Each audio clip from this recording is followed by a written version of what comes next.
السلام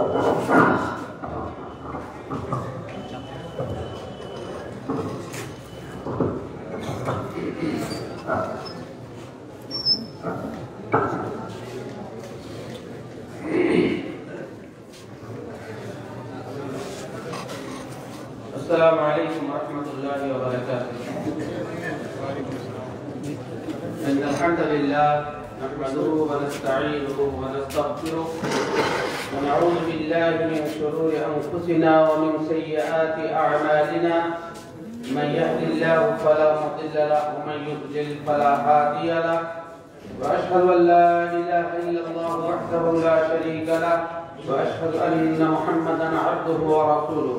أما بعد، فإن خير الحديث كتاب الله وخير الهدي هدي محمد صلى الله عليه وآله وسلم وشر الأمور محدثاتها وكل محدثة بدعة وكل بدعة ضلالة وكل ضلالة في النار. أعوذ بالله من الشيطان الرجيم. بسم الله الرحمن الرحيم. ومن أحسن قولا ممن دعا إلى الله وعمل صالحا وقال إنني من المسلمين. وقال تعالى في موضع آخر: قل هذه سبيلي أدعو إلى الله على بصيرة أنا ومن اتبعني سبحان الله وما أنا من المشركين. وقال تعالى في موضع آخر: ولا يصدنك عن آيات الله بعد إذ أنزلت إليك وادع إلى ربك ولا تكونن من المشركين.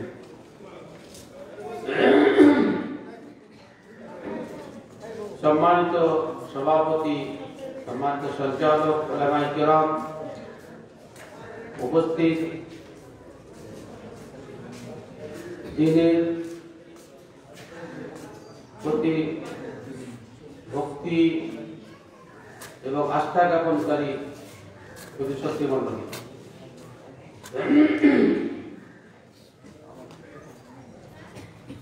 সকাল ৯টা থেকে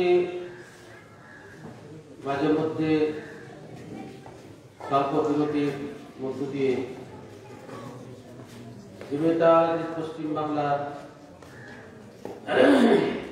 কর্মতৎপরতা কিভাবে বৃদ্ধি করা যায় সে সম্পর্কে বিভিন্ন আলোচকের মুখ থেকে আপনারা তথ্যবহুল আলোচনা শুনছিলেন। জোহরের পূর্বে শায়েখ তাজাম্মুল হক সালামের মুখ থেকে সালাতের সময়ের নির্ধারণ এবং তার গুরুত্ব সম্পর্কে সময় সংক্ষেপ হলেও কিছুটা আলোচনা শুনছিলেন। বিশেষ করে আমাদের পশ্চিমবাংলার মানুষ এই বিষয়টিতে অত্যন্ত গাফিল ছিলেন এবং কিছু কিছু এলাকাতে এখনো আছেন। আল্লাহ তাআলা কোরআনে যে হাফিজু আলাস সালাওয়াত ওয়াস সালাতুল উস্তা ওয়া কুমু লিল্লাহি কানিতিন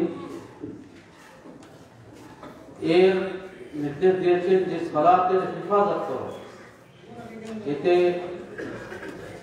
সময়ের হেফাজত, সালাতের নামাজের আরকানের হেফাজত এবং আরো অন্যান্য ইখলাসের হেফাজত সবকিছু আছে। আমি বিষয়ে সময় খরচ করবো না, শুধু এতটুকু কথা বলতে চাইছি যে আহ্বান কোনটা এ নিয়ে বিস্তারিত ব্যাখ্যা প্রদানের আগে ওনার সময় শেষ হয়ে গেছে, উনি ছেড়ে দিয়েছে। আমাকে খুব অবাক লাগে,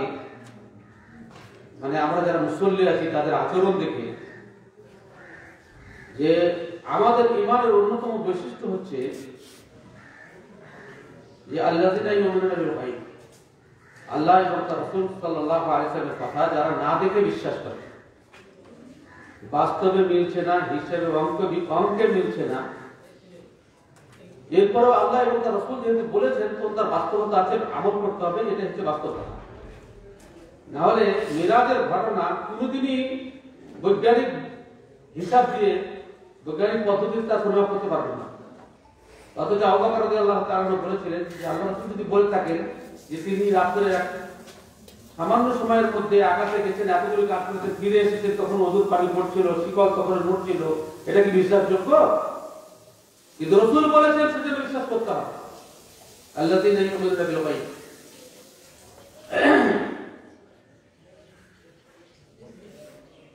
নামাজের আযান হওয়ার পরে মসজিদে যেতে হবে, এটা গুরুত্বপূর্ণ কথা। আর যাতে সুন্নাতে রাতে বা না ছুটে তার জন্য গুরুত্ব দিতে হবে। আমি লক্ষ্য করেছি যে আমাদের অধিকাংশ মানুষ ফরজের সুন্নাত পড়তে পারে না, ফরজ নামাজ পড়েই পড়ে।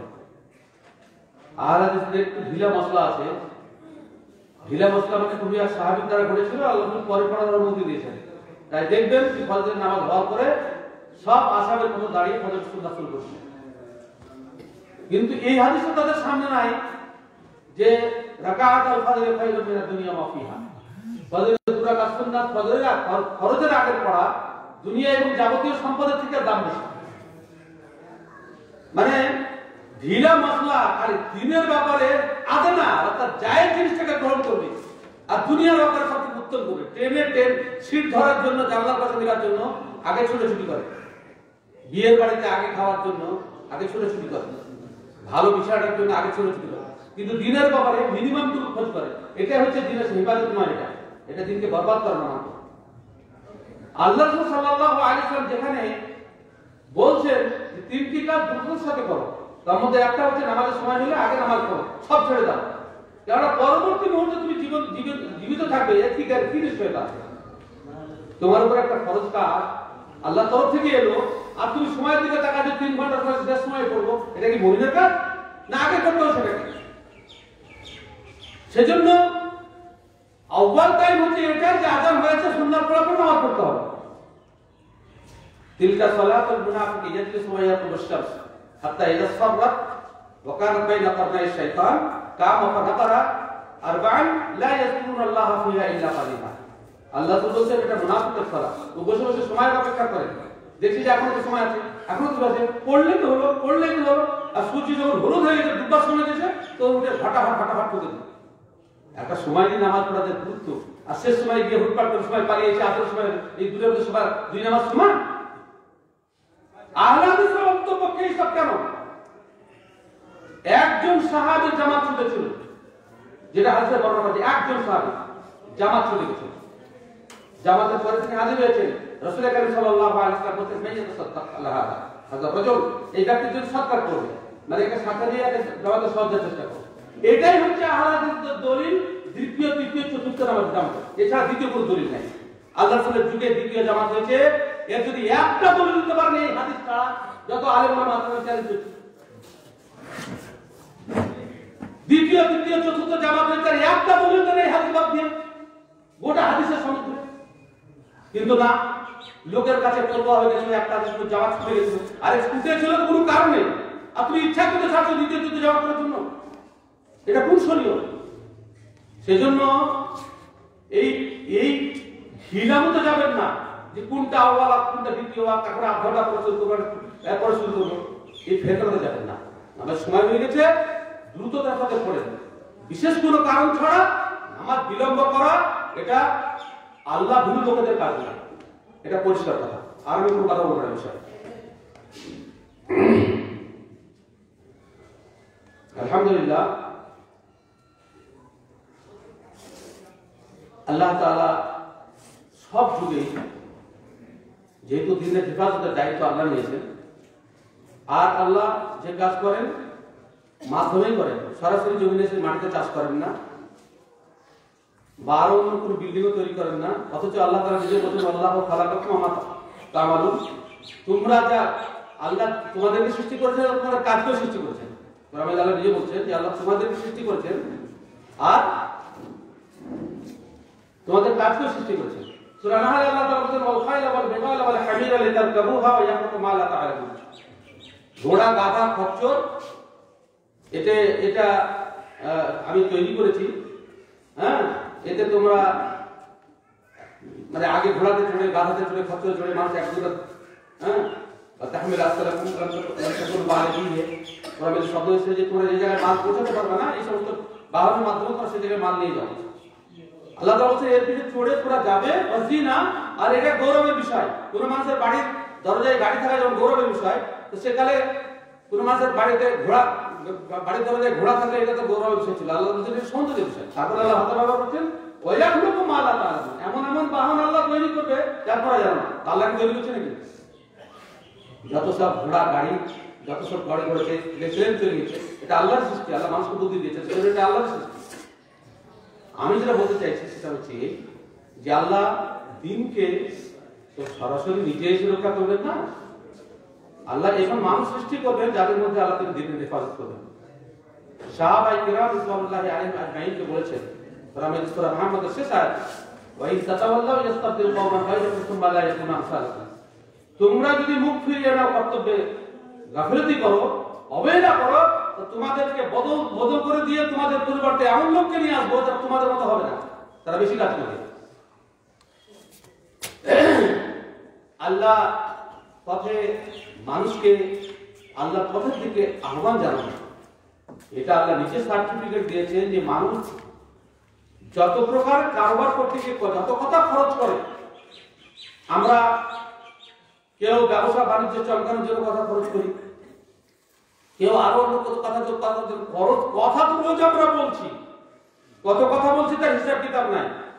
যেখানে আল্লাহ সাল্লাল্লাহু আলাইহি ওয়াসাল্লাম পরিষ্কার বলেছেন যে পরকালে যদি বিশ্বাস থাকে তো কথা কম বলো, ভালো কথা না পেলে বলিও না, চুপ থাকিও।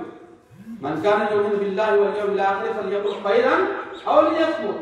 আল্লাহর প্রতি যার বিশ্বাস আছে যে আল্লাহ হিসাব নেবে প্রত্যেকটা কথা, আর কিয়ামতের কথার হিসাব দিতে হবে, এই ভয়টা যাতে সে যেন কথা কম বলে, আর যদি কথা ভালো কথা না থাকে তখন চুপ থাকে।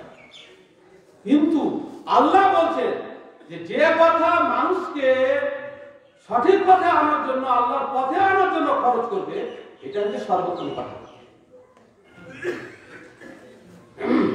তাহলে উত্তম কথা যেমন হয় তেমন অনুত্তম কথা হয়। আর আপনি জানেন যে কিয়ামতের দিন উত্তম এবং অনুত্তমের ওজন হবে। অনুত্তম যদি বেশি হয় অবস্থা খারাপ, উত্তম বেশি হলে অবস্থা ভালো। হ্যাঁ, তো আমাদের সারাদিনের কথা যদি আমরা মাফ করি, উত্তম কথার ক্যাটাগরি আছে, সর্বোত্তম কথা হচ্ছে আল্লাহর মধ্যে দিকে আমার জামাতে খরচ করা, আর সব থেকে নিচু কাজ হচ্ছে দুনিয়ার স্বার্থ উদ্ধারের জন্য সত্যি করা। কারণ দুনিয়া হচ্ছে নিকৃষ্ট, দুনিয়া কামানোর জন্য যে কথা খরচ করা হয় সেটা সব থেকে কমা কথা। মানে ভালো কথার মধ্যে বলছি, খারাপ কথা তো স্তর আছে, কিন্তু ভালো কথার মধ্যে বলছি দুনিয়ার স্বার্থ কামানোর জন্য যে কথা খরচ করা হয় এটা সব থেকে কমা কথা, আর আল্লাহর স্বার্থ রক্ষার জন্য যে কথা খরচ করা হয় সেটা হচ্ছে সব থেকে দামি কথা। এবার প্রত্যেক ব্যক্তি সকাল থেকে সন্ধ্যা পর্যন্ত কতটা ভালো কথা বলেছেন আর কতটা কমা কথা বলেছেন হিসাব করবেন না করবেন না? মানুষ সময় সময় হিসাব করে, আরে এক সপ্তাহ থেকে গোস্ত খাওয়া হয়নি, এক সপ্তাহ থেকে গোস্ত খাওয়া হয়নি, গোটা এক সপ্তাহ চলে গেল মাছ কিনা হয়নি, আফসোস করে। কিন্তু একটা আফসোস হয়নি, গোটা এক সপ্তাহ একটা মানুষকে দাওয়াত দেওয়া হয়নি, সারাদিন কেটে গেল একটা ভালো কথা বললাম না, কোন মানুষকে দিনের মতো দাওয়াত দিলাম না। এটা মনে হয়েছে কোন হিসাব করেছেন বলেন? অথচ আল্লাহ তাআলা বলছেন মান আহসানু কাওলান মিম্মান দাআ ইলাল্লাহি ওয়া আমিলা সালিহান ওয়া ক্বালা ইন্নানি মিনাল মুসলিমিন। ওই ব্যক্তির চাইতে উত্তম কথা বা ওই ব্যক্তির চাইতে উত্তম ভাষা আর কি হবে যে নিজের কথা খরচ করে মানুষকে আল্লাহর দিকে আহ্বান জানানোর জন্য, আল্লাহর পথের দিকে আহ্বান। রাসূল কারীম সাল্লাল্লাহু আলাইহি ওয়াসাল্লাম বলছেন যে মানুষ গুরুত্বহীনভাবে এমন কথা বলে লা ইউতি বিহা বালান, তার কাছে কোনো গুরুত্ব নাই, এমনি হাতে চাপটা তালে বলে দেয়, অথচ ওর কারণে আল্লাহ তাকে জাহান্নামে নিক্ষেপ করে। কথা কথা ভালো কথা বলার চেষ্টা করে।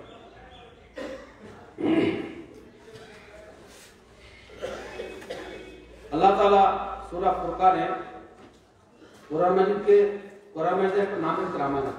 যদিও আমানতের ব্যাখ্যাতে অনেকে তাওহীদ বলেছেন, অনেকে বলেছেন তার মধ্যে একটা ব্যাখ্যা আছে যে আমানতের অর্থ হচ্ছে কোরআন। ইন্না আরাদনা আল আমানাতা আলা সামাওয়াতি ওয়াল আরদি ওয়াল জিবাল। হ্যাঁ, আমানত আমি আকাশ পাহাড় পর্বত জমিনের উপর দেওয়ার চেষ্টা করলাম। আসফাকনা মিনহা, ভয় করি। হ্যাঁ, এক ভুল করলো আমাদের ইনসান, মানুষ সেটাকে গ্রহণ করছে। ইন্নাহু কানা যালুমান জাহুলা। এটা কি আমানত, এই ব্যাখ্যাটা মুফাসসিররা অনেক কথা লিখেছে, তার মধ্যে একটা কথা কোরআনে আমানত। কোরআনে আমানত কেন বলা হলো? আর আমানতের অর্থ কি? আমানতের অর্থ হচ্ছে, আমানতের মানে কি বুঝেন আপনারা? আমানত মানে নিজের মাল। আমানত মানে কি নিজের মাল নাকি অপরের মাল? অপরের মাল।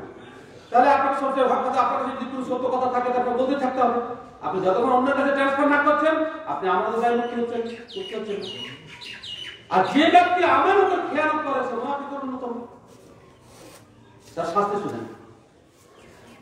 সূরা বাকারা আল্লাহ তাআলা বলেন, ইন্নাল্লাযীনা ইয়াকতুমুনা মা আনজালনা মিনাল বাইয়িনাতি ওয়াল হুদা মিন বা'দি মা বায়্যানাহু লিন-নাসি ফিল কিতাব উলাইকা ইয়ালআনুহুমুল্লাহু ওয়া ইয়ালআনুহুমুল লাঈনুন। বলতে যে কিতাব এবং হেদায়েত আমি মানুষের জন্য অবতীর্ণ করেছি, যারা সেটাকে গোপন করে রাখে, মানুষের কাছে পৌঁছায় না, জানেন বলেন না, উলাইকা ইয়ালআনুহুমুল্লাহ, এরা আল্লাহর পক্ষ থেকে ভালো অভিশপ্ত, লানত আল্লাহ থেকে বর্ষিত হয়। ওয়া ইয়ালআনুহুমুল লাঈনুন, আর আল্লাহর নির্ধারিত ফেরেশতা মণ্ডলী এদের বিরুদ্ধে বদয়া করতে থাকে সবসময়। আজকে আমরা যারা যেটুকু জানি তাদেরকে বলা হচ্ছে সন্ত্রাসী, মানে দিনের সাথে সম্পর্কিত ব্যক্তিদেরকে বলা হচ্ছে সন্ত্রাসী। তার কারণটা কি? এটা লানতের একটা দিক নয়? এটা লানতের একটা দিক। আমাদের ওলামায়ে কেরামকে পাবলিকরা দেখতে পারে না,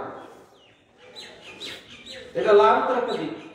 কর্তব্যে গাফিলতি করেছি, অবহেলা করেছি, আল্লাহ তাআলা ভালোবাসা অর্জন করতে পারেনি, সেজন্য পাবলিক আমাদেরকে দেখতে পারে না। এটা বাস্তব কথা। আল্লাহ নিজে বলছেন, সত্য কথা যদি কারোর কাছে থাকে তাহলে সেটাকে যদি প্রচার না করে গোপন করে রাখে, তো তারা হচ্ছে ভূষাপ্ত ব্যক্তি। কোরআন মাজিদের সূরা বাকারা সবথেকে লম্বা আয়াত, 283 নম্বর আয়াত। তাতে অন্য প্রসঙ্গে কথা আছে, কিন্তু বাক্যটা সার্বিক। যেহেতু এখানে আলিফ লাম হাতে জেহনি, হাতে খারিজি, আর আলিফ লাম মানে কি বলবো জিনসের জন্য সবকিছু ব্যবহার করতে পারে। যেহেতু ওখানে ঋণ যা নেওয়া যাওয়ার ব্যাপারে আলোচনা হচ্ছে, সেটা তাৎক্ষণিক হয়ে যেতে পারে। আর যেহেতু কোরআনের অর্থ ব্যাপক, সেজন্য এটাকে ব্যাপক অর্থে প্রয়োগ করতে পারে। আল্লাহ তাআলা কি বলছেন? ওয়ালা তাকতুমুশ শাহাদা, শাহাদাত যার কাছে যা আছে, সাক্ষ্য যার কাছে যা আছে, সেটাকে গোপন করবে। আচ্ছা, ঋণের সাক্ষী থাকলে সেটাকে গোপন করা যাবে না, তাকে অন্য সাক্ষ্য গোপন করা যাবে নাকি? না, যে কোনো সাক্ষ্য আপনার কাছে যদি থাকে, সত্য সাক্ষ্য, আপনার সাক্ষ্য দেওয়ার উপরে হক না হক নির্ভর করছে, তাহলে তাকে গোপন করতে পারেন না। দুটো মানুষের মধ্যে ঝগড়া আছে, আপনি বললেন আমি ভুল করি, ফায়সালা হবে? যার কাছে যা সাক্ষ্য সেটা বলতে হবে, সেজন্য এটা সাথী পক্ষে গ্রহণ করতে হবে। আল্লাহ তাআলা বলেন, ওয়ালা তাকতুমুশ শাহাদা, তোমার কাছে হকের সাক্ষ্য যদি থাকে গোপন করিও না। ওমাই ইয়াকতুমহা ফাইন্নাহু আতিমুন কলবুহু, যে ব্যক্তি গোপন করে তার অন্তরটাই পায়। বহু মানুষ, আপনাকে একটা ঘটনা শোনাই, বাস্তব ঘটনা। মাওলানা আবুল কালাম আজাদ আমাদের ভারতের প্রথম শিক্ষামন্ত্রী, এডুকেশনাল মিনিস্টার। শুধু তা ছিলেন না, অনেক উপরে জানি না, উনি তৎকালীন আলেমদের মধ্যে সেরা আলেম ছিলেন। আরবি সাহিত্যে অগাধ পাণ্ডিত্য। তিনার লেখা তরজমানুল কোরআনের প্রথম অংশ যারা পড়বে তারা বুঝতে পারবে যে তিনি কত বড় জ্ঞানী ছিলেন। বাকি অংশটা ছাত্ররা পরিপূর্ণ করেছেন, কিন্তু প্রথম দিকটা তফসিরটা না। মাওলানা আবুল কালাম আজাদের পিএ ছিলেন হিন্দি কবি সাহিত্যিক মালিক রাম, বড় কবি। আপনি নেটে সার্চ করবেন কবি মালিক রাম সম্পর্কে, পুরো তথ্য পেয়ে যাবেন। ইনি ছিলেন মাওলানা আবুল কালাম আজাদের পিএ। এত বড় আলেম, তার সান্নিধ্যে একজন অমুসলিম আছে। কোনদিনের জন্য একজন আবুল কালাম আজাদ বলেননি যে মালিক রাম তাকওয়া ছিল মন্ত্রী আর তার পিএ মাত্র। একদিনের জন্য তিনি বলেননি যে তোমার যে আকীদা, তোমার যে মানহাজ, তোমার যে পথ, তোমার যে আদর্শ, এটা তোমাকে মুক্তি দেবে না, তোমাকে সঠিক পথ গ্রহণ করতে হবে। মেলা রকম কৌশল ছিল, বলার মেলা রকম রাস্তা ছিল, ডাইরেক্ট আমাদের অন্য ছিল, কোনো বলে না। কবি মালিকরাম আবুল কালাম আজাদ বিদায় নিয়ে গেলেন, কবি মালিকরাম বুড়িয়ে গেলেন, হাসপাতালের বিছানায় শুয়ে আছেন, শেষ শয্যা একরকম। একজন আলেম সিদ্দিক বলে নাম, পরে আমরা স্মরণ আসছে না, উনি গেছেন হসপিটালে তাকে ইয়াদাত করতে গিয়ে ভালো মন্দ সবকিছু আলোচনা শেষে ইসলামের দাওয়াত দিলেন যে আপনার মুক্তির কোন শিক্ষিত মানুষ, আজকাল বহু শিক্ষিত মানুষ ইসলাম গ্রহণ করছে, বহু শিক্ষিত মানুষ ইসলাম গ্রহণ করছে, রাখাল বাখাল নয়, পৃথিবীতে উচ্চ শিক্ষিতদের ইসলাম গ্রহণের সংখ্যাই বেশি। উনি ইসলাম গ্রহণ করলে হোটেলে বেড়েছে, আর শেষকালে আফসোস করে কি বলেছেন জানেন?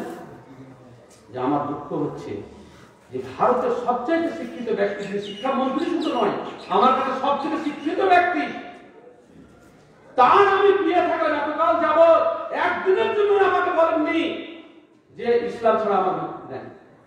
যদি আজকে আমাকে আমার কাছে সত্যি স্পষ্ট হয়েছে হসপিটালে বেডে শুয়ে আমি ইসলাম গ্রহণ করছি, এটা যদি আমার জোয়ান অবস্থায় আমি পেতাম, আমি বহু বিমুক্ত করতাম। বলেন, কোন মানুষের গাফিলতির কারণে কেউ যদি হক কথা না পায়, আর প্রতিবেশীকে যদি সত্য কথা না বলে, আর কিয়ামতের দিন যদি প্রশ্ন করে যে আমার কাছে বড় বাংলাদেশের হিন্দু বলে, যেমন দুনিয়াতে বলছে, আপনি এই কথা বলছেন যে আমাদের গ্রামে তো মেলা হেড বলবে, তুমি তো আমাদের কথা বলেছেন, বলে না বলে না বলে, তাই আপনি যে বলেন না, সত্য কথা যে না বলার কারণে মানুষের হক পাচ্ছে না, এর জন্য আপনি দায়ী হবেন না। দ্বিতীয় নম্বর কথা, দাওয়াতে দেওয়ার জন্য যেমন ব্যক্তির সবচেয়ে গুরুত্বপূর্ণ কোন বিষয়, যেটা দাওয়াত দেওয়া যেমন জরুরি, যে সবথেকে বেশি গুরুত্বপূর্ণ বিষয় কোনটাকে বলা উচিত আগে, মানে জ্বর হয়েছে, সর্দি হয়েছে, ক্যান্সার হয়েছে, কোনটা বেশি বলা উচিত, এটা যেমন দেখা জরুরি, তেমনি যে মানুষের ক্যান্সার নাই তার জ্বর ভরা করা ওটাও কষ্ট, এটাও কষ্ট নাকি? কোন মানুষ যদি তাওহীদের বলে জান্নাতে যায়, জেল খেটে খেটে, সে যাতে জেলে না যায় তারও তো ব্যবস্থা করা উচিত না? জামিনে ছাড়া পেয়ে জান্নাতে তো একদিন যাবে, তাহলে ছেড়ে দেওয়া উচিত। আমাদের মধ্যে বুঝতে পারছেন, যেমন একটা মানুষকে জাহান্নাম থেকে বাঁচানো উচিত, তেমনি জাহান্নামে যাতে না যায় তারও ব্যবস্থা করা উচিত। কিন্তু আমাদের আলেম সমাজে বা এমন আছে, যখন কোনো বিষয় নিয়ে ভুল করে ধরা হয়, এইসব ফুটিলের বিষয় নিয়ে মাথা ব্যথা করছে, এইসব ফুটিলের বিষয় নিয়ে ছোট ছোট বিষয় নিয়ে মাথা ব্যথা করছে। অথচ সাহাবায়ে কেরাম রিজওয়ানুল্লাহি আলাইহিম আজমাইনের আদর্শ আলাদা। আপনি ওমর রাদিয়াল্লাহু তাআলার বিখ্যাত ঘটনা জানেন, যে বুড়ি ফাঁসানোর পরে, নারী বুড়ি ঝুলে যাওয়ার পরেও গিটের উপর থেকে কাপড় তুলতে হবে তার নসিহত করছেন তিনি।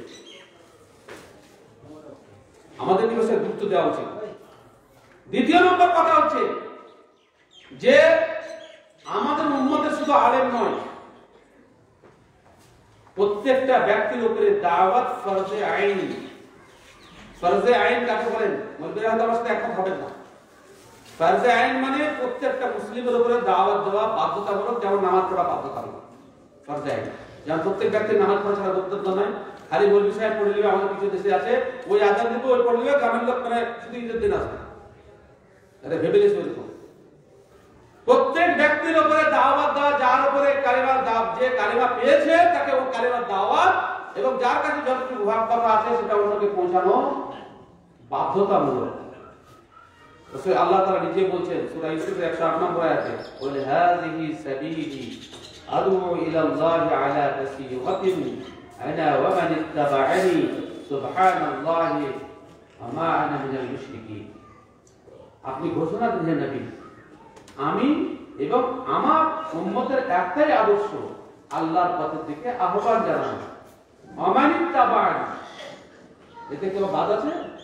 আমার অনুসারীদের সকলে একটাই কাজ, যে অন্যায় দেখলে মাররা মিনকুম মুনকারান ফালিয়ুগাইয়িরহু, কেউ বাদ নাই।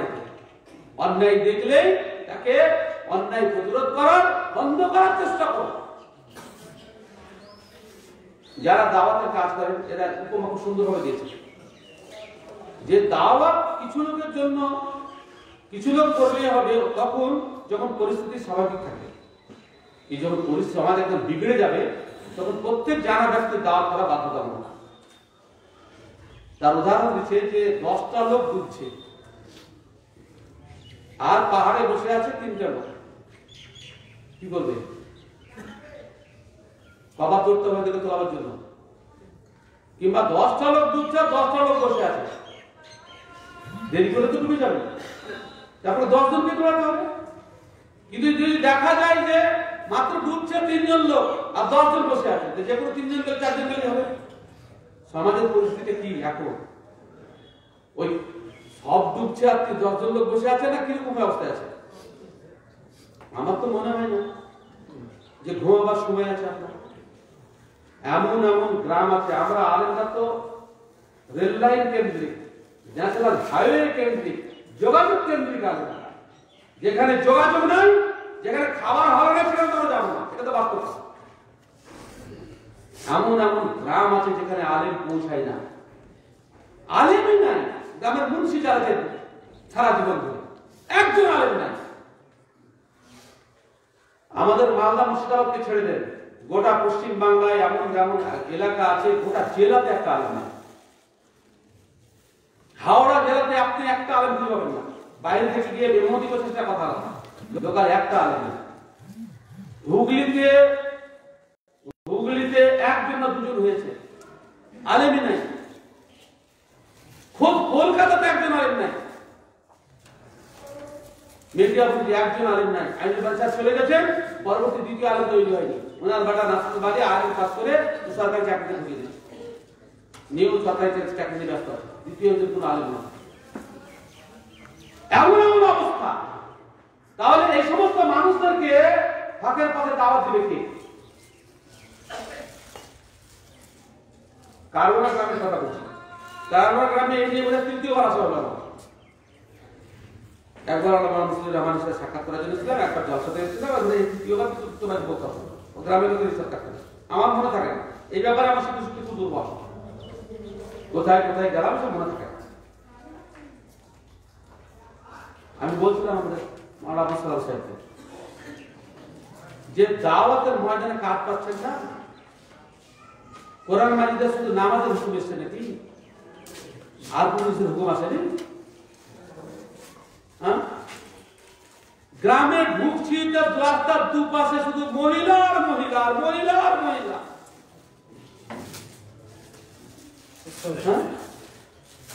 এতগুলি মৌলবীদেরকে আমি এতগুলি ছেড়ে বাইরে করেছি। এই দাওয়াতের ফরজ কাজ নয়, এটা পর্দা করা ফরজ নয়, নামাজের মতো ফরজ নয়, কোরআন মাজিদের এটা বিধান নয়। ওমর রাদিয়াল্লাহু তাআলা আনহু নির্দেশ দিচ্ছেন বিবিদের বিয়ে অতক্ষণ দেবে না যতক্ষণ সূরা নূর না পড়াবে। সূরা নূর পড়াবা, বিটিকে পর্দা বিধান শিক্ষা দেবে, তারপরে বিয়ে দিবে।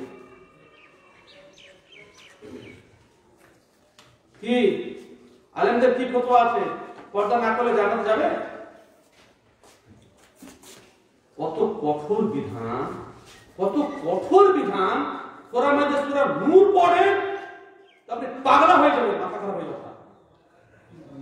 অথচ গোটা কোরআন মাজিদ সূরা নূরের উপরে কোনো আমল নেই, আরো অন্য বিধানের উপর আমল নেই। এটা সমাজে চলছে, একদম নেই, ব্যাপক হারে চলছে। আল্লাহ প্রথম থেকে শুরু করেছে সূরাতুন আনজালনাহা ওয়া ফারাজনাহা। মানে কি? আমি এই সূরা অবতীর্ণ করছি, আর যদি শাব্দিক মানে করেন তো আমি ফরজ করছি, আর যদি ওরা ব্যাখ্যা মানে করেন তার মানে হচ্ছে আমি বিধান দিচ্ছি। কেউ ফরজের বিধান মানে করেছে। আল্লাহ নিজে অন্য জায়গাতে বলছেন না কোন সূরার ব্যাপারে যে সূরাতুন আনজালনাহা ওয়া ফারাজনাহা, लेकिन কোরআন সূরা নূরের প্রথম আয়াতে বলছেন সূরাতুন আনজালনাহা ওয়া ফারাজনাহা। আমি এই সূরা বিধান অবতীর্ণ করছি এবং একটা ফরজ ঘোষণা করছি। আশ্চর্য ব্যাপার, মালদা জেলার আলেমদের মানে যে পর্দার কোন বিধানই জানে না। আশ্চর্য ব্যাপার গো। কোন বিষয়ে দাওয়াত দেবেন আপনি? ছোট বিষয়ে দাওয়াত দিতে পারবেন না। বড় বিষয় তো দূরের কথা, আদে না ছোট ছোট দাওয়াত দিতে হবে না, না সুবিধা আছে? আমি একটা কথা বলি, কেউ হয়তো রাগ করতে পারে না, যে নিজের একটা বউকে বেপরদা করে আরো 20টা লোকের বউ দেখতে পেয়েছি, এটা অসুবিধা। কেন আমি যদি কড়াকড়ি করি তো অন্য লোক তোর বউকে দেখতে গেলে তো আমার বলবে। সেজন্য আমি একটা সুবিধা ছাড় দিয়ে আমি আরো 20টা ছাড় দিচ্ছি, এইরকমই যেন আমাদের অবস্থা হয়ে গেছে। দাওয়াতের ময়দান যদি আমরা এত অবহেলা করি, বাঁচতে পারবো না। আর আপনারা এটা জানেন যে রাসূল করিম সাল্লাল্লাহু আলাইহি ওয়াসাল্লামকে আল্লাহ তাআলা বলেছেন, বাল্লিগ মা উনজিলা ইলাইক, তোমার কাছে যা যা অবতীর্ণ করা হয়েছে সবটাই মানুষের কাছে প্রচার করো। এটাকে ছাড়বা, ওটাকে ছাড়বা, এটা নয়, টোটাল। ফাইলাম তাফআল ফামা বাল্লাগতা রিসালাতা, তুমি যদি মুহাম্মদ তা না করো, কিছু গোপন করো, কিছু প্রচার করো, তাহলে তুমি রিসালাতের দায়িত্ব পালন করলে না। আলেমদের ওয়াজ 3 প্রকার, নামাজ পড়ো, যাকাত দাও, দান করো, এছাড়া বোধহয় কোনো ওয়াজ। আর সুদ খাওয়া হারাম, এটা মুখে বলে, কেন সুদ খেতে সাহায্য করছে, তো কোনো ব্যাপার না, হারাম বলে সবই হারাম।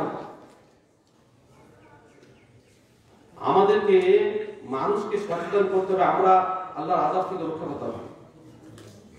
আর একটা ভয়ঙ্কর আছে, আর একটা ভয়ঙ্কর আছে,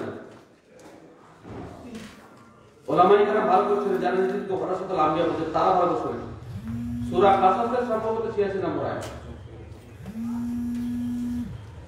আমার সুন্নতের মধ্যে পড়েন, আল্লাহ তাআলা বলছেন, ওয়ালা ইয়াসুদ্দুন্নাকা আন আয়াতিল্লাহ, ওয়ালা ইয়াসুদ্দুন্নাকা আন আয়াতিল্লাহ বা'দা ইয উনজিলাত ইলাইক ওয়াদউ ইলা রাব্বিকা ওয়ালা তাকুনান্না মিনাল মুশরিকিন। আমি আয়াতটা কঠিন আয়াত মনে করি। আল্লাহ তাআলা বলছেন, হে মুহাম্মদ সাল্লাল্লাহু আলাইহি ওয়াসাল্লাম, আল্লাহর বাণী, আল্লাহর আয়াত তোমার কাছে অবতীর্ণ হওয়ার পরে পৃথিবীর কোন শক্তি যেন বাধা হয়ে না দাঁড়ায়। সপ্তাহে শুদ্ধ মানে বাধা দেওয়া, কোন শক্তি যেন বাধা হয়ে না দাঁড়ায় এর প্রচার প্রসারের ব্যাপারে। ওয়াদউ ইলা রাব্বিকা, শুধু তোমার রবের কথা থেকে মানুষকে আহ্বান জানাও, ওয়ালা তাকুনান্না মিনাল মুশরিকিন, তুমি মুশরিকদের সদস্যভুক্ত হয়ো না। কোন শক্তি যেন বাধা হয়ে না দাঁড়ায় হকের প্রচারে। হকের প্রচারে বাধা, কেমন বাধা? আমরা কি রাষ্ট্রীয় বাধার সম্মুখীন হয়েছি? কোরআনের প্রচার করা যাবে না? অবশ্যই বাধা নেই। বাধা একটি, যে আমার আয় কমে যাবে, আমার ডাক কমে যাবে, আমাকে ভালো দেখতে হবে, এটা তো প্রবৃত্তির অনুসরণ করা। সাবধান বেশি মহল, আমরা সত্য কথা এই জন্যই বলি না যে সত্য কথা বলে আমাদের মানে আয় ইনকাম কমে যাবে, আমাদের সম্মান কমে যাবে, মানুষের কাছে আমাদের জনপ্রিয়তা কমে যাবে, মানুষ আমাকে কট্টরপন্থী বলবে, মানুষের ভালোবাসা কমে যাবে।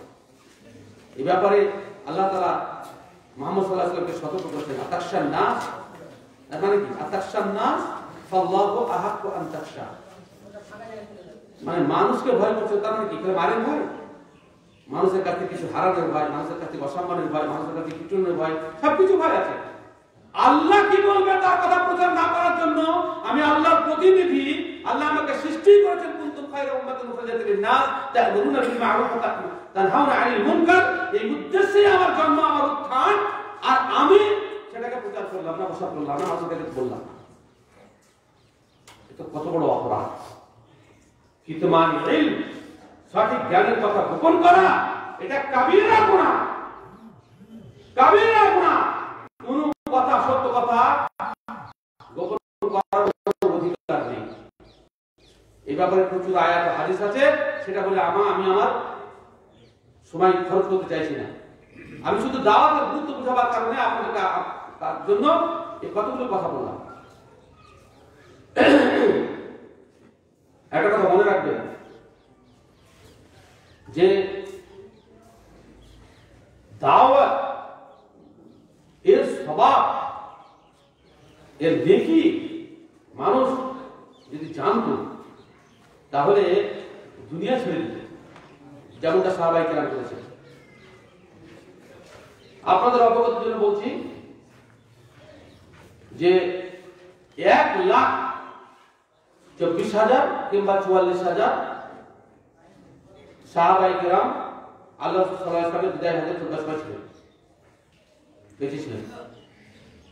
সৌদি গভর্নমেন্ট রাসূলুল্লাহ সাল্লাল্লাহু আলাইহি ওয়াসাল্লাম বিদায় হতে যেতে বলেছিলেন, খালিফাতুল শাহিদুল গায়ব, যারা এখানে উপস্থিত আছো অনুপস্থিতদের কাছে আমার বার্তা পৌঁছে দেবে। যারা এখানে উপস্থিত আছো অনুপস্থিতদের কাছে আমার বার্তা পৌঁছে দেবে।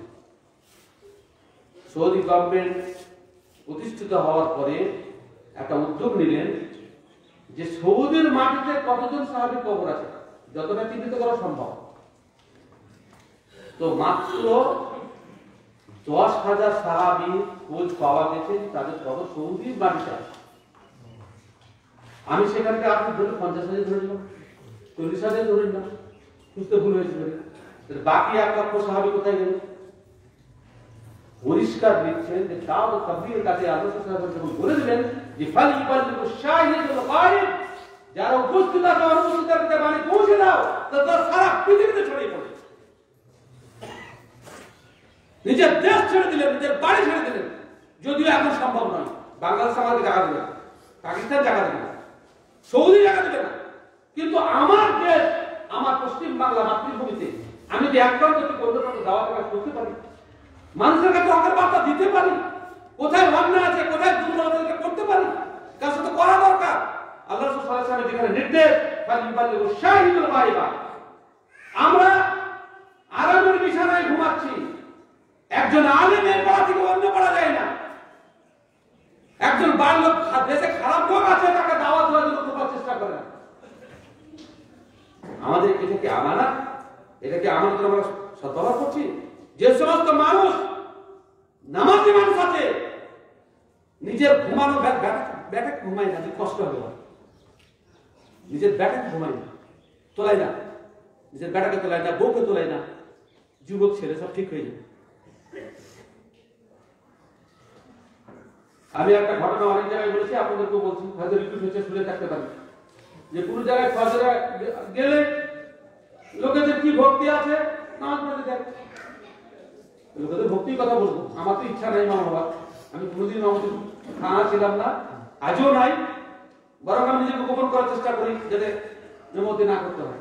আল্লাহ ভালো জানে আমি যে কথা বলছি এর সাক্ষী আল্লাহ, আমি ওর ব্যাপারে দিতে যাবো না।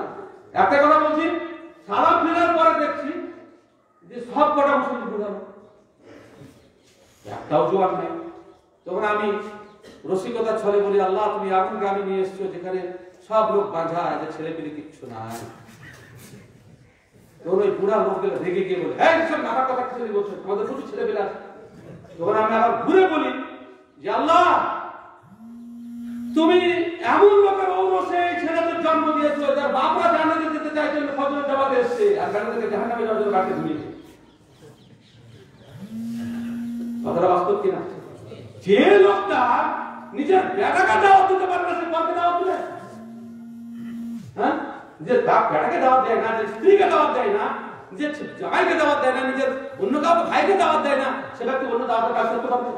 আর আল্লাহ তাআলা তার নবী মুহাম্মদ সাল্লাল্লাহু আলাইহি ওয়াসাল্লাম নির্দেশ দিয়েছেন, ওয়ানজির আশিরাতাকা আল-আকরাবিন, প্রথমে তুমি নিজের নিকট লোকদেরকে দাওয়াত দাও, এদেরকে বাঁচাও আগে জাহান্নামের আগুন থেকে। আমরা সেই কাজটাই করি না। দাওয়াত দেওয়া অত্যন্ত প্রয়োজন। আপনার অবহেলার জন্য যদি কোনো মানুষ জাহান্নামে যায়, একটা হাদিস, আপনি যেটা আরেকগুলো হাদিসগুলো পড়লাম তার একটা সারমার মতো আছে, কিন্তু একটা জয়ী হাদিস আছে যেটা সারমার সাথে মিল আছে, সম্ভবত আবু দাউদের হাদিস, কিন্তু হাদিসটা সারমাকে করে জয়ী করেছেন, কিন্তু ভাবাত্মকতা এই সমস্ত আয়াতের সাথে সামঞ্জস্য। সানাদান দুর্বল হাদিস, কিন্তু হাদিস ভালো তিনি জানেন, এক ব্যক্তিকে তার আমলের কারণে জান্নাতে যাওয়ার অর্ডার দেওয়া হবে, পিছনে একটা অভিযোগ জানাবে যে আল্লাহ ওর বিরুদ্ধে অভিযোগ দাঁড় করাবো, তোমার অভিযোগ নিষ্পত্তি করো, তারপরে জানাতে যাবে। বলে আল্লাহ এই লোকটা সম্পর্কে, এই লোকটা এত ভালো মানুষ, এত ভালো মানুষ আমি দেখিনি, নামাজি, মুসল্লি, পাড়া প্রতিবেশীদের খেয়াল রাখে, লেম যখন মালি ও আহলি ও মালি, আমার পরিবার এবং সম্পদ কোনদিন খেয়াল করবে, কিন্তু একটা অভিযোগ আছে, বলা কিন্তু রানি আলা মাসিয়াতে পারেন না, আমাকে অন্যায় করতে দেখেছিল, বাধা দেয়নি, যদি বাধা দিতে আমি তো দলে সামিল হতে পারতাম। আর সেই বুখারী হাদিসটাকে ঠিক করতে আরো কি হবে, নৌকার উপরে নদীর স্টিমারে থেকে আসবে উপরতলা নিচেতলা বাধা যদি না দেয় সকলে পা পেয়ে যাবে আর বাধা সকলে ডুবে যাবে ভাবার তো সহি কিনা অবশ্যই সহি সুতরাং আমরা যারা ভালো পথে চলছি আমরা যদি দাওয়াতের কাজ না করি তা আল্লাহ রাসূল তাকে উদাহরণ দিয়েছেন দুনিয়া আখিরাতে ওরা পাতা না বলুন তো দাওয়াতের কাজ করা বাধ্যতামূলক কিভাবে দাওয়াত দেবেন কিভাবে দাওয়াত দেবেন এবার দায়ী বৈশিষ্ট্য বলি সময় তো অনেক হয়ে গেছে সংক্ষেপে বলছি দায়ী বৈশিষ্ট্য হচ্ছে প্রথম কথা আল্লাহ তাআলা নিজে রাসূল নিজে বলেছেন আল্লাহ রাসূল বলতে বলেছেন আলা বাসীরা এই আয়াতে সমস্ত মুফাসসির বলেছেন যে দায়ীকে যে বিষয়ে দাওয়াত দিচ্ছে সে বিষয়ে তার স্পষ্ট ধারণা থাকতে হবে কেননা কোন ব্যক্তি যদি ভুল কাজের জন্য দাওয়াত দেয় তাহলে তার রক্ষা নেই আপনাকে সঠিক জিনিসের দাওয়াত দিতে হবে এবং সঠিক জিনিসটা গোটা কোরআন হাদিস জানা পর্যন্ত বাধ্যতামূলক নয় আল্লাহ নিজেই বলেছেন প্রকাশে দিয়ে দিলাম প্রত্যেক জ্ঞানের উপরে জ্ঞান দিয়েছে সেজন্য সব এর সবাই অর্জন করবে এটা সকলের পক্ষে সম্ভব না কিন্তু আপনার যদি একটা মাসালা আপনার সঠিক জানা থাকে তাহলে সেটা প্রচার করবেন ওটা গোপন করা যাবে না বাল্লিগু আন্নি ওয়ালাউ আয়া তোমার যদি একটা মাসালা জানা থাকে সেই বুখারী হাদিস অন্যের কাছে পৌঁছে দাও সেজন্য আমাদের দেশের পাবলিকরা যে বলে বা আধপড়া লোকগুলা যে বলে এই সব তো মৌলবীদের কাজ এগুলো আমাদের ব্যাপার স্যাপার না এটা অন্যায় কাজ এটা অন্যায় কাজ দ্বিতীয় নম্বর কথা হচ্ছে যে একজন দায়ীকে নিজের প্রতি একটা ধারণা রাখতে হবে নিজের প্রতি ধারণার অর্থ হচ্ছে যে আপনি দাওয়াতের কাজ কার করছেন আপনি প্রতিনিধিত্ব কার করছেন আল্লাহ করছেন তাহলে আল্লাহ হচ্ছেন আকাশ পাতাল সবকিছুর মালিক সমস্ত মানুষের হৃদয় আল্লাহর হাতে সমস্তকে কন্ট্রোল আল্লাহ করতে পারে সেজন্য আপনার ভিতরের পাওয়ারটা একটু মজবুত হওয়া দরকার নাকি রানিং পার্টির যে এমসি থাকে লোকাল কমিটির মেম্বার তার পাওয়ার দেখেছেন কি বলছেন দেখেছেন দেখেন না চলমান পার্টিতে ক্ষমতায় আছে তার যে লোকাল গ্রামের মেম্বার আছে পাওয়ার দেখেছেন কেমন কিসের পাওয়ার দেখায় যে আমার লোক রাজত্বে বসে আছে তা আমি যখন আল্লাহর প্রতিনিধিত্ব করছি তো এই সরকার থেকে আল্লাহ ক্ষমতা কম না ভয়ের মরে দিচ্ছে আরে সারা দুনিয়ার সমস্ত মানুষ যদি একদিকে হয়ে যায় আর আল্লাহ যদি আমার পক্ষে হয় আমি জিতবো না এত ভয় কিসে নিজের সম্পর্কে এত দুর্বল ধারণা যারা রাখবে তারা দাওয়াতের কাজ করতে পারবে না অসম্ভব করতে পারবে না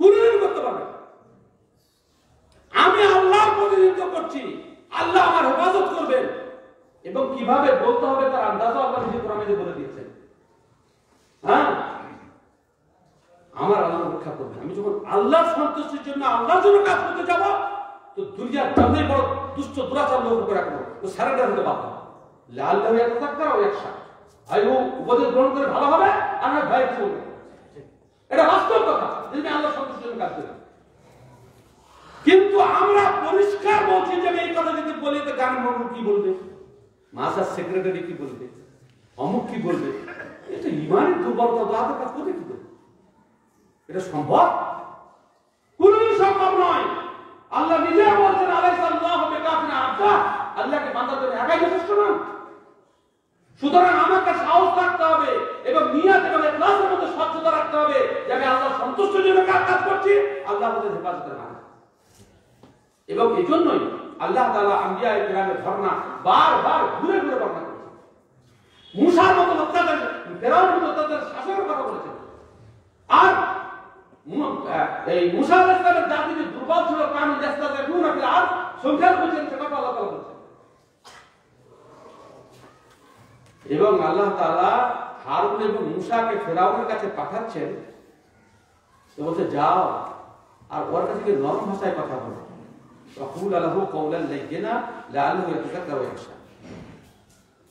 এই আয়াতকে কেন্দ্র করে একটা মজার ঘটনা আছে, ভালো শুনে নিন। এটা মনে রাখে লোকের বলবেন, আমরা এগুলো হচ্ছে নকল করার নাম আছে। তারপর খলিফা হারুন রশিদের কাছে এক মৌলভী সাহেব গেছে। খলিফা হারুন রশিদ মুসলিম বাদশা, আর টাকা পয়সা যাদের হয়, যত বড় লোক মৌলভীর টাকা হোক আর সাধারণের টাকা হোক, ওর ভিতরে বিলাসিতা আসবে। আল্লাহ সেই বুখারী হাদিসে বলেছেন যে অভাবে বেঈমান হবে ভয়টা করছি না, সেই বুখারী হাদিস। কিন্তু যখন সম্পদ হবে তখন ওই নিয়ে তোমরা ফেসে যাবে, কেমন না ফাসাদ বানু ইসরাঈল, আর যেভাবে তারা ধ্বংস হয় তোমরা ধ্বংস। আর সাহাবায়ে কেরাম ছোট করেছেন, আপনি দেখেন না যে বলবেন টাকা হয় তার জামা ছোট হয়ে যায়, দাড়ি ছোট হয়ে যায়, তার বাড়ি এরকম হয়ে যায়। বেলা মন্দি আগে ভালো ছিল, সরকারি চাকরি পাওয়ার পর লেবাস চেঞ্জ হয়ে গেল, আর ভাষা চেঞ্জ হয়ে গেল, এগুলা সব হয়, স্বাভাবিক কথা। এটা স্বাভাবিক নিয়ম, টাকা পয়সা হলে একটু হয়। কিন্তু হারুন রশিদ বাদশা এক মৌলভী সাহেব দিয়ে ওর কিছু শরীয়ত বিরোধী আচরণের জন্য খুব কড়া ভাষায় তীব্র বন্ধ করতে, হ্যাঁ আপনি মুসলিম জাহানের বাদশা, এত বড় আপনার স্পর্ধায় কড়া ভাষায় নিচ্ছেন। খলিফা হারুন রশিদ তখন বলছেন মৌলভী সাহেবকে, আচ্ছা আপনি একজন আলেম, আমার সাথে যেভাবে কথা বলছেন তাতে মনে হচ্ছে যে আমি ফেরাউনের থেকে বেশি অপরাধী, আর আপনি মুসার থেকে বেশি বড় আলেম।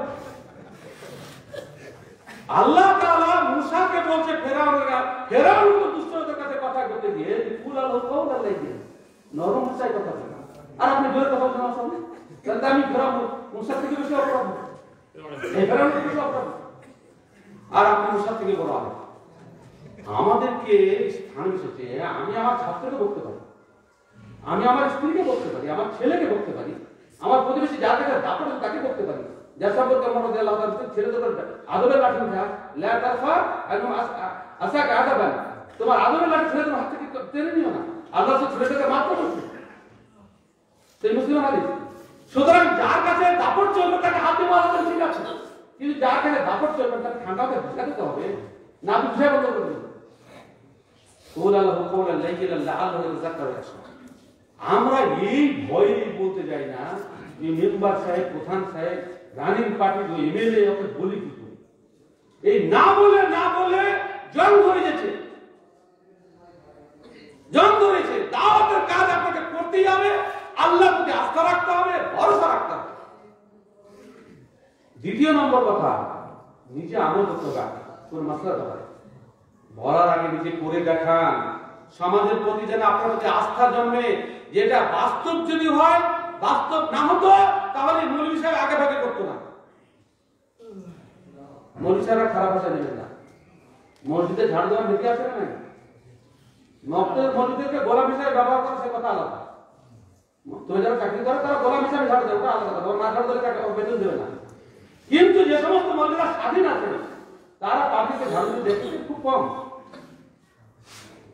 ঝাড়ু দিতে চায় না, ড্রেন সাফ করতে চায় না, অজুখানা সাফ করতে চায় না।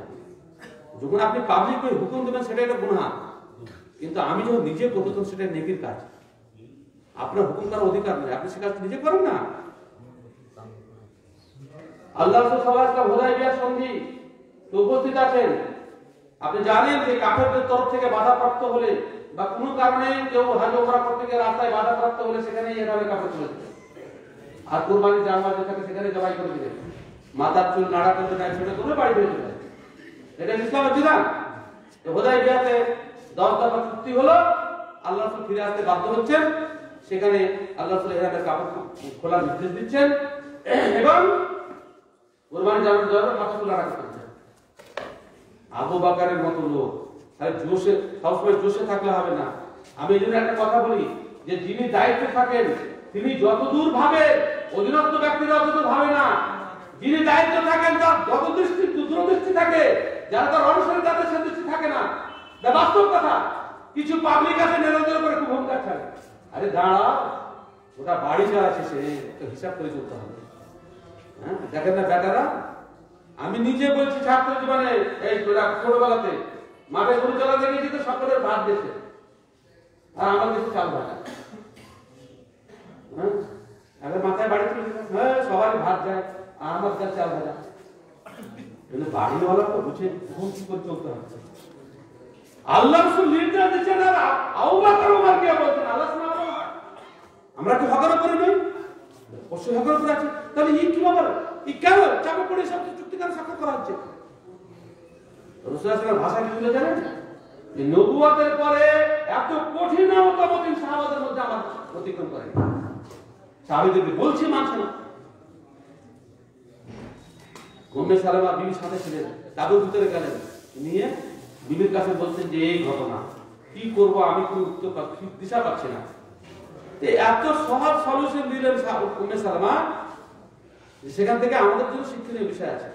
উম্মে সালামা বললেন যে আল্লাহর রাসূল, আপনি যে কথা বলছেন আপনার উম্মতকে, আপনি একজন উমরাকারী হিসাবে সে দায়িত্ব আপনাকে পালন করতে হবে।